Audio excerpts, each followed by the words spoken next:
La police trouva Marthe étendue sur le sol, sans chaussures, son sac à main grand ouvert posé sur le divan. Alertés à leur tour, les pompiers l'emmenèrent vers l'hôpital le plus proche, où elle fut prise en charge immédiatement. Au lendemain de son hospitalisation, le médecin lui rendit visite, accompagné de 2 internes. Il souhaitait la mettre en garde contre l'alcoolisme, cette maladie qui germe insidieusement jusqu'au point de non-retour, et lui proposa de l'inscrire à un groupe d'entraide en addictologie. Elle détestait entendre la vérité de la bouche du médecin et demanda à signer une décharge pour sortir de l'hôpital à l'instant même.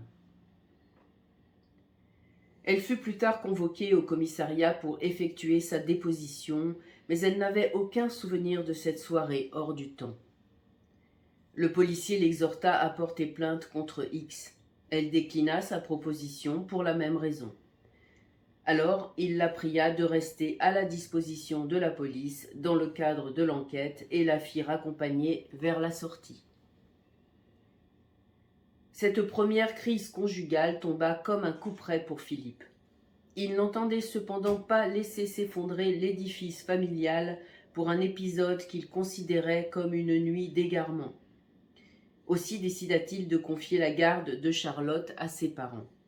Il réserva un hôtel à Pinmar, cette ville de pêcheurs de la côte bretonne, tant affectionnée par Marthe pour y avoir passé ses plus mémorables colonies de vacances. Le mois de mai participa à donner une tonalité idyllique à leur séjour.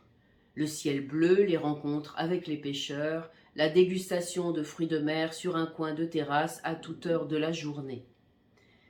Le séjour se termina sur une promenade en mer où Philippe put enfin voir se dissiper le voile du désespoir dans les yeux de Marthe. « Tu vas encore partir, maman ?» dit Charlotte en lui sautant dans les bras sur le quai de gare. « Mais dis donc, ma poupinette, ce ne serait pas plutôt l'heure d'être au lit ?» Elle a tellement insisté pour venir vous chercher au train qu'on a fini par céder, répondit Monique, dont l'embarras était perceptible. 1 an vient de passer. Dans la grande maison des parents de Philippe, famille et amis fêtent la première année d'université de Marthe. Elle semble épanouie en cette fin de printemps. Philippe n'est pas dupe, mais passe l'éponge. Il se sent assez fort pour surmonter l'épreuve. Il sait qu'il réussira et qu'ils auront un autre enfant. Marthe est à peine entrée dans la trentaine. La vie est devant eux. Il attendra qu'elle finisse ses études. Il la regarde discrètement siroter son champagne. Est-ce le premier, le deuxième, le 5e, le 6e verre?